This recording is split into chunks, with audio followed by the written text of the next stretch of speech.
Saudara yang terkasih dalam Tuhan, kita ketemu lagi dengan pelajaran keempat, ke-74, di mana kita akan memahami satu bagian firman Tuhan yang penting, yaitu mengenai bahwa persembahan korban, ya, bakaran itu yang disukai Tuhan.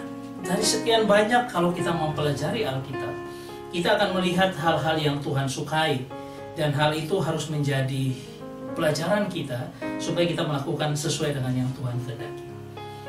Coba kita melihat tentang korban binatang persembahan. Bagaimana kita bisa menyenangkan hati Tuhan. Saudara yang terkasih, korban binatang persembahan ini pernah terjadi ketika Tuhan mau melayakan Adam dan Hawa dengan apa? Memberikan akan long dress, memberikan jubah atau baju dari kulit. Ketika itu terjadi, maka dia harus menyembelih akan seekor domba, sehingga apa itu menjadi korban yang pertama kali. Tuhan sendiri yang melakukan itu. Bahkan itu dikatakan sebagai penyataan Tuhan mengenai korban yang dia inginkan. Setelah itu kita melihat dalam perjalanan selanjutnya dalam Kejadian pasal 4 kurang lebih, yaitu cerita tentang Kain dan Habel. Dan ini belajar dari orang tuanya, dan dia mempersembahkan korban yang dia tahu bahwa itu memuliakan atau itu menyenangkan hati Tuhan. Korban kembali kita melihat adalah kejadian ketika Abraham dia mempersembahkan akan Ishak ke anaknya. Semua korban-korban seperti itu yang terjadi, kenapa harus menjadi sesuatu yang disukai Tuhan? Saya mau melihatkan bagaimana tata cara pada bangsa Israel tentang korban itu sendiri. Coba kita lihat satu bagian firman Tuhan ini. Ini satu klip yang menceritakan tentang bagaimana kalau bangsa Israel itu mereka mempersembahkan akan domba, korban. Seorang untuk menebus dosanya, dia membawa domba, korban itu harus domba yang putih, yang bersih, tanpa cacat. Ketika diperiksa imam dan sudah oke, maka yang mempersembahkan korban ini meletakkan tangannya atas kepala daripada domba itu, dengan maksud supaya apa? Dosa yang ada dalam diri orang itu masuk ke dalam domba atau korban itu, dan kemudian kemurnian, tidak bercelaan daripada domba ini masuk ke dalam orang yang mempersembahkannya. Nah, orang yang mempersembahkan itu harus mengorbankan domba itu dengan memotongnya sendiri. Selanjutnya, tugas imam untuk membakarnya di hadapan Tuhan menjadi korban bakaran. Setelah proses ini selesai, orang yang sudah disucikan itu mendapat berkat dan rahmat Tuhan dalam kehidupannya, sehingga ketika dia berjalan dalam hidupnya, dia senantiasa mendapatkan berkat dan anugerah Tuhan. Itu sedikit gambaran tentang bagaimana persembahan korban itu. Saudara yang terkasih, coba kita lihat lebih jauh lagi. Apa itu korban bakaran? Kemudian bagaimana prosesnya, dan yang terakhir aplikasinya untuk kita. Ini yang akan kita pelajari dalam pelajaran kali ini. Coba kita melihat apa itu yang dimaksud dengan korban bakaran. Saudara, korban bakaran pertama kali dinyatakan ketika cerita tentang Kain dan Habel, yaitu dalam Ibrani pasal 11 ayat 4 berkata begini: karena iman Habel telah mempersembahkan kepada Allah korban yang lebih baik daripada korban Kain.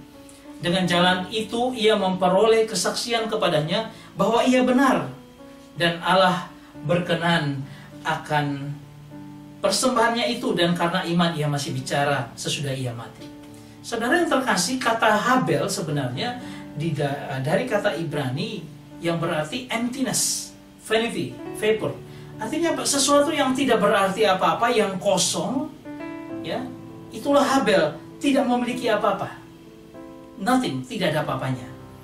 Nah, kata Habel di dalam bahasa Yunani, ketika di dalam kata ini dipakai di dalam Yunani, ini artinya suatu kesia-siaan, kefanaan. Ya, arti kata daripada Habel dalam bahasa Yunani hampir sama dengan bahasa Ibraninya.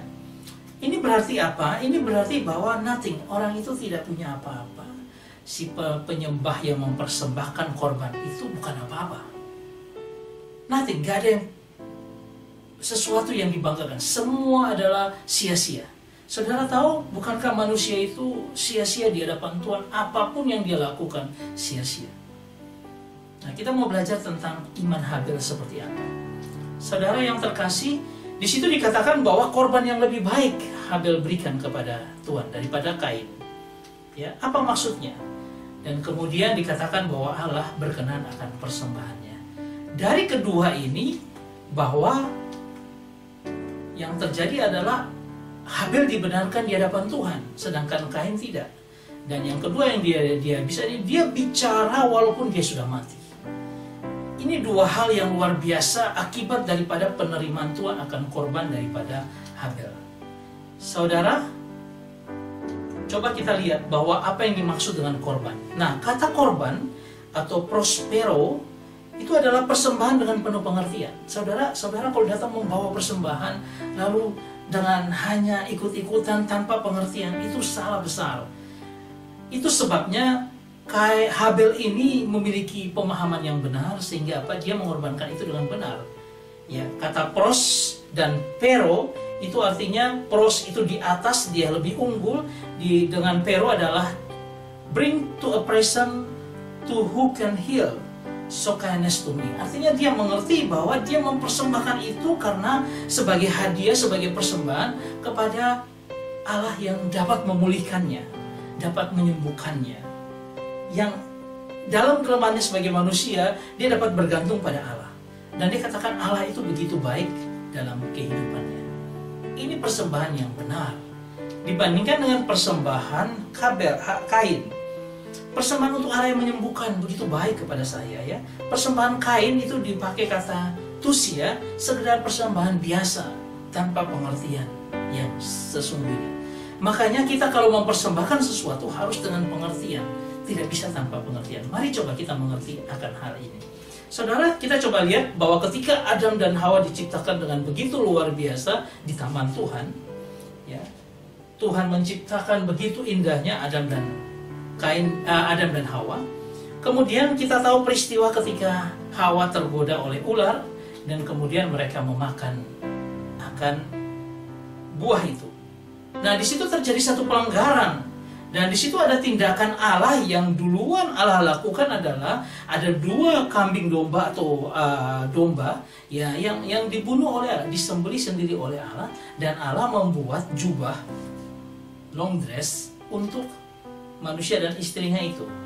Ya, di situ dikatakan di Kejadian pasal 3 ayat 21, dan Tuhan Allah membuat pakaian dari kulit binatang untuk manusia dan untuk istrinya itu, lalu mengenakannya pada mereka.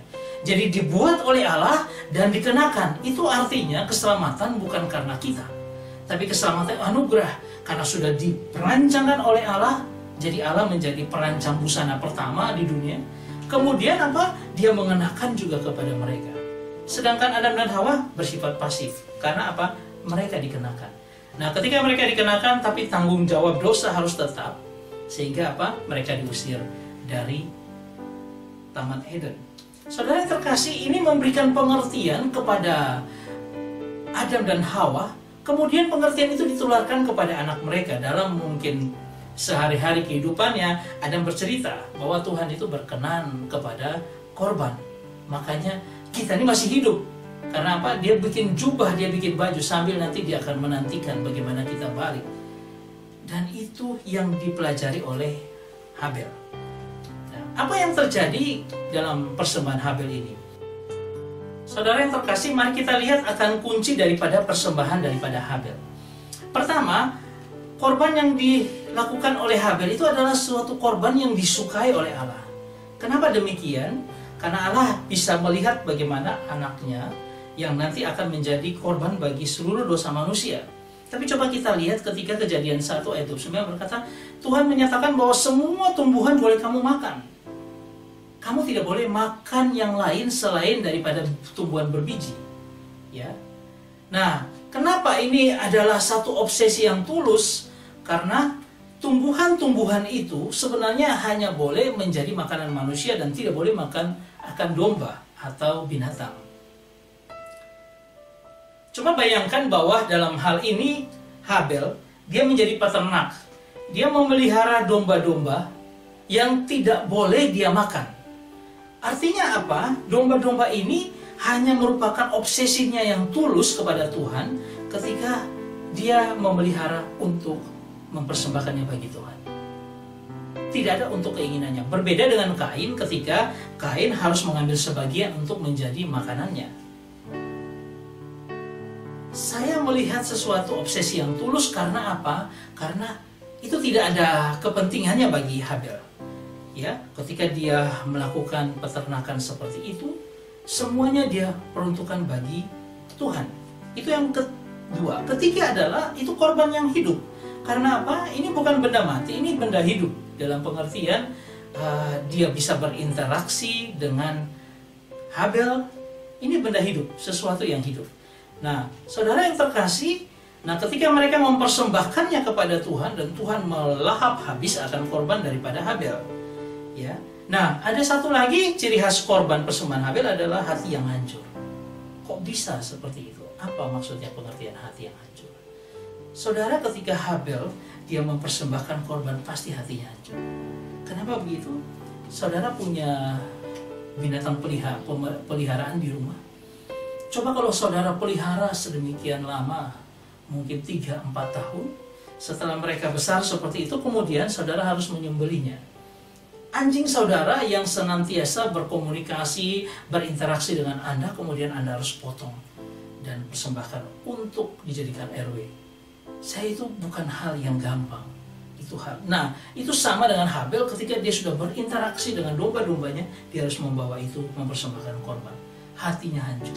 Saudara tahu, itu sama dengan Bapa ketika melihat anaknya dikorbankan untuk manusia, hatinya hancur. Mazmur pasal 51 ayat yang ke-17 berkata, korban sembelihan kepada Allah ialah jiwa yang hancur, hati yang patah dan remuk tidak kau pandang indah ya Allah. Karena apa? Korban itu harus diberikan, memberikan dampak bahwa kita mengorek akan hati kita sehingga hancur dan kita persembahkan itu kepada Tuhan. Itu dia korban-korban yang dilakukan oleh Habel dalam hal ini. Saudara, coba kita lihat pada Mazmur pasal 20 ayat 4. Dikatakan, kiranya diingatnya segala korban persembahanmu dan disukainya korban bakaranmu. Korban bakaran Tuhan suka. Ya, remember all thy offerings and accept thy burnt sacrifice. Saudara yang terkasih, ini bicara tentang apa yang di-accept Tuhan, apa yang diterima Tuhan, yang disukai Tuhan, yaitu burnt sacrifice. Coba kita melihat lebih dalam ini. Saudara yang terkasih, ketika Habel tadi atau Abel itu berkata tentang nothing, tidak ada apa-apanya. Saya ini gak punya apa-apa. Saya mau mempersembahkan korban supaya disukai Tuhan. Nah, kemudian kita melihat bahwa korban bakaran itu adalah whole burnt offering. Artinya korban yang terbakar seluruhnya. Saudara tahu, kalau korban itu terbakar seluruhnya, yang ada hanya abu. Nothing, tidak ada apa-apanya sebenarnya. Itu yang Tuhan inginkan. Setelah itu kemudian Tuhan accept. Jadi yang dimaksud dengan accept atau disukai atau diinginkan oleh Tuhan adalah take away ashes. Artinya apa? Tuhan menyukai akan korban yang sampai menjadi abu. Mengambil dari abu, dari mezbah. Saudara yang terkasih, coba ini memberikan kita pengertian yang dalam seperti apa. Ketika apa? Yang orang yang mempersembahkan itu adalah nothing, gak punya, bukan apa-apa. Dan akhirnya Tuhan hanya meminta sesuatu yang dibakar total semuanya jadi debu. Ya. Kemudian itu yang Tuhan sukai ketika Tuhan melihat mezbah itu ada abunya, sudah habis dibakar. Coba kita lihat akan bagaimana proses pengorbanannya. Itulah burnt offering yang tadi kita lihat. Sekarang kita melihat bagaimana proses pengorbanannya. Saudara lihat akan gambar ini. Ini menunjukkan bagaimana Abraham membawa akan Ishak anaknya, mempersiapkan segala sesuatu dan dia membawa anaknya. Lalu anaknya bertanya, Ishak bertanya, di mana korbannya? Bapak, di mana korbannya? Dia bilang, nanti Tuhan sediakan. Padahal korbannya adalah Ishak itu sendiri. Ya, ini kisah tentang Abraham dan Ishak. Nah, ketika Kejadian pasal 22 ayat 2 berkata, ambillah Ishak anakmu yang tunggal yang kau kasihi, yakni Ishak. Pergilah ke tanah Moria, persembahkanlah di sana sebagai korban bakaran pada salah satu gunung yang akan ku katakan padamu. Saudara, ini korban bakaran. ini adalah whole burnt offerings, terbakar seluruhnya. Tuhan mengendaki korban yang menjadi abu. Ya. Apakah yang terjadi sebenarnya di dalam proses ini? Saudara yang terkasih, coba kita lihat kunci persembahan daripada Abraham. Itu adalah korban yang disukai. Kenapa Tuhan perintahkan Allah yang minta persembahkan Ishak sebagai korban bakaranmu? Allah suka itu. Ya, kalau kita melihat kisahnya sejenak seperti ini, ya, ketika dia mempersembahkan akan Ishak anaknya seperti itu. Saudara, apakah ini obsesi yang tulus? Kita jujur nyatakan ini bukan obsesi yang tulus. Karena apa? Abraham pada saat itu bisa-bisa dia bilang, aneh Tuhan, kenapa anakku yang aku paling sayang? Kenapa? Saya tidak yakin Abraham dengan gampang memberikan. Ketika apa? Oh, diminta Tuhan anakmu. Dia berkata, kenapa Tuhan? Apakah itu korban yang hidup? Iya, karena itu anaknya sendiri. Bukan anak tetangga, bukan anak ponaan dan sebagainya, tapi anaknya sendiri. Sesuatu yang hidup menjadi bagian dalam hidupnya dia. Itu anaknya Ishak. Ya, seperti ini anaknya Ishak. Kemudian itu merupakan korban hati yang hancur. Benar, itu korban hati yang hancur. Karena apa? Sangat hancur hatinya. Karena dia harus mengorbankan akan Ishak anaknya. Ketika dia mengangkat pisau seperti itu. Saudara, proses pengorbanannya adalah seperti ini. Pertama, bawa sendiri korban, itu dirimu sendiri. Ya, kita membawa itu ke altar Tuhan. Maka dikatakan ada panggilan Tuhan untuk kita memberikan korban diri kita sendiri kepada Tuhan. Kita sendiri yang membawa diri kita ke hadapannya. Dan kita korbankan diri kita ke mezbah Tuhan. Saudara, apa aplikasinya? Saya mau ngambil aplikasinya dari Roma pasal 12 ayat 1. Ketika dikatakan, Paulus berkata, karena itu saudara-saudara, demi kemurahan Allah aku menasihatkan kamu, supaya kamu mempersembahkan tubuhmu sebagai persembahan yang hidup, yang kudus dan yang berkenan kepada Allah. Itu adalah ibadahmu yang sejati.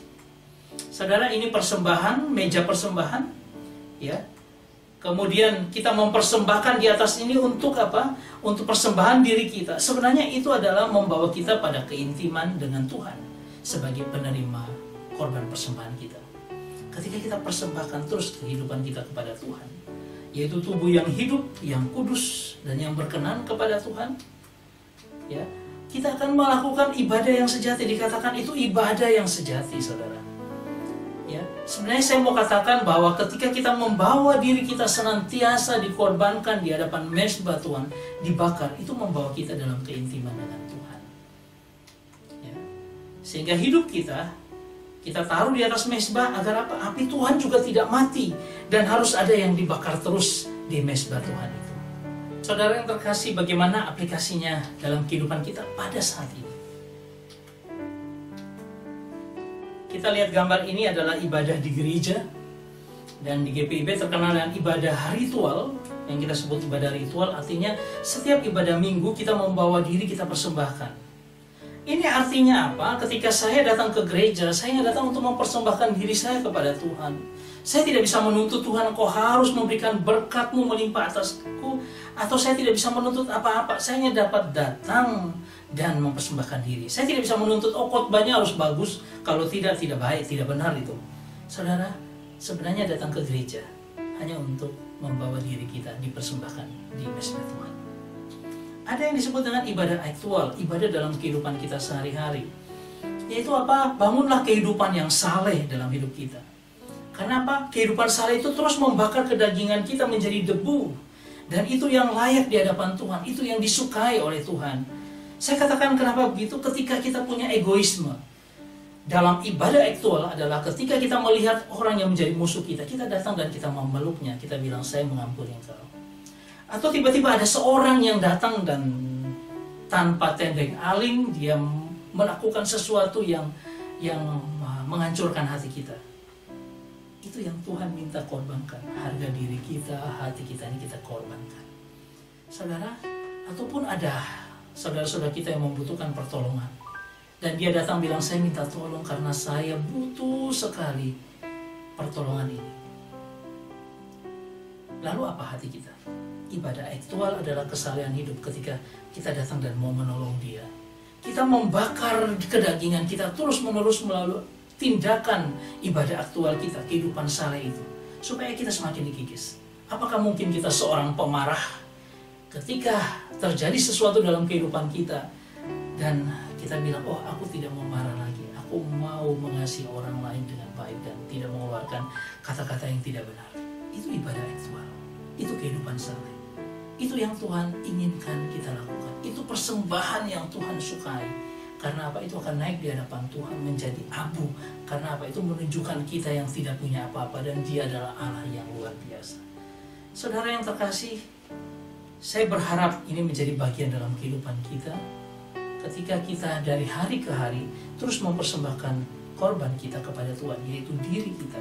Itulah makna daripada Roma pasal 12 ayat 1. Persembahkan dirimu sebagai persembahan yang kudus, yang hidup, yang kudus, yang berkenan kepada Tuhan. Dan itu adalah ibadahmu yang sejati. Tuhan memberkati kita semua.